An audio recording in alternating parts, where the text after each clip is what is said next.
لا حول ولا قوة إلا بالله العلي العظيم.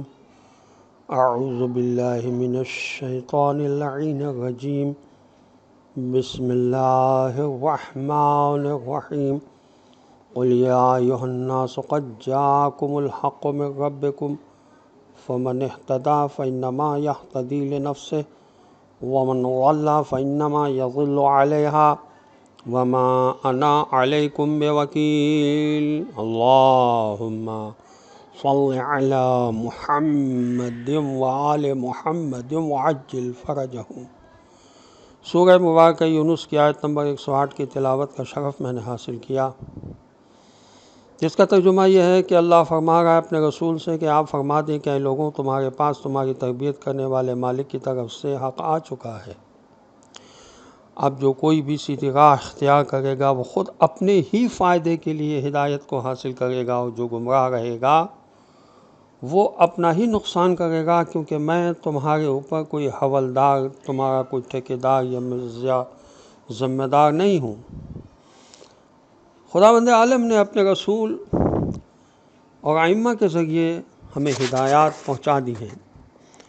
انسان ان ہدایات میں عمل کرے گا تو اس کا اپنا فائدہ ہے۔ مثلاً کہ انفاق میں پیش قدمی کرنے کے لیے قرآن نے سورہ حدید کی آیت نمبر 10 میں ہدایت کر دی ہے کہ اَیَسْتَوِی مِنکم من انفق من قبل الفتح وقاتل اولئک اعظم درجۃ من الذین انفقوا من بعد۔ تم میں سے جن لوگوں نے فتح مکہ سے قبل انفاق اور جہاد کیا ان کی کوئی برابری نہیں ہے، بلکہ ان کا رتبہ تو بعد میں انفاق کرنے والوں سے کہیں زیادہ ہے۔ سورہ مبارکہ بقرہ کی آیت نمبر 195 میں ارشاد ہوا وَانفِقُوا فِی سَبِیلِ اللہِ وَلَا تُلْقُوا بِأَیْدِیکُمْ إِلَى التَّہْلُکَۃِ۔ تم لوگ راہ خدا میں انفاق کرو اور اپنے کو ہلاکت میں نہ ڈالو۔ سورہ بقرہ کی آیت نمبر 267 میں ارشاد ہوا یا ایھا الذین آمنوا انفقوا من طیبات ما کسبتم ومما اخرجنا لکم من الارض ولا تیمموا الخبیث منہ تنفقون ولستم بآخذیہ الا ان تغمضوا فیہ۔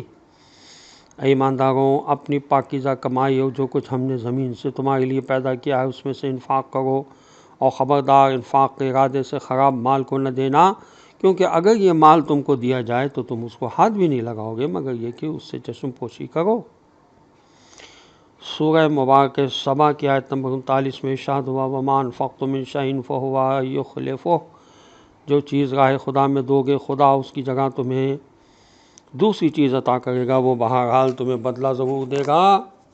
تو انسان کو خیال کرنا چاہیے کہ ہم اس کے بندوں کے ساتھ ہمیشہ اچھائی کریں، اور کوئی ایسا کام نہ کریں کہ بندوں کو اس سے کوئی زحمت ہو۔ حقیقت یہ ہے کہ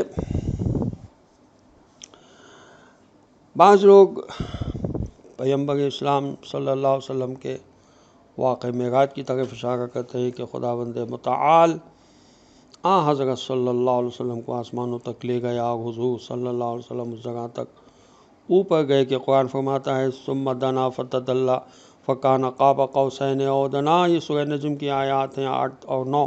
پھر وہ نزدیک آیا اور نزدیک تک ہو گیا، یہاں تک کہ اس کا فاصلہ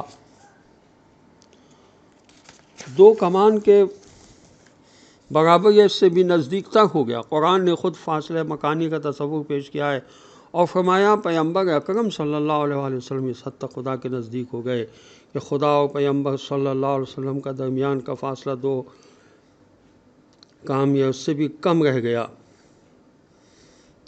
2 گام یا اس سے بھی کم رہ گیا۔ اور ان قطعی اور ٹھوس دلائل پر توجہ کرتے ہوئے جو کہ خداوند متعال کے جسم و مکان اور زمان نہ رکھنے پر دلالت کرتے ہیں، اس قسم کی باتوں کو قطعی طور پر باطل سمجھتے ہیں۔ یقینی طور پر اس آیت میں قرب کے معنی قرب مکانی نہیں ہے، یہ تعبیر ابھی تشبیہ ہے، معقول یا محسوس میں سے ہے کہ اس طرح کے نمونے قرآن میں بہت زیادہ ہیں۔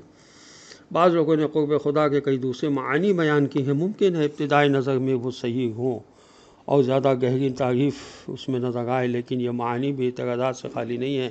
وہ کہتے ہیں کہ انسان کا وجود ابتدائی خلقت ہی سے ناقص ہے، اور اس میں بہت سی کمزوریاں اور خامیاں موجود ہیں، اور اپنی زندگی کے دنوں میں انسان جتنا ان کمزوریوں و خامیوں کو دور کرے گا اور نہ ہونے کو ہونے میں تبدیل کرے گا، اور صفات حقیقی کو اپنے اندر جتنا پیدا کرے گا اتنا خدا کے نزدیک ہوتا چلا جائے گا۔ السلام علیکم ورحمۃ اللہ وبرکاتہ۔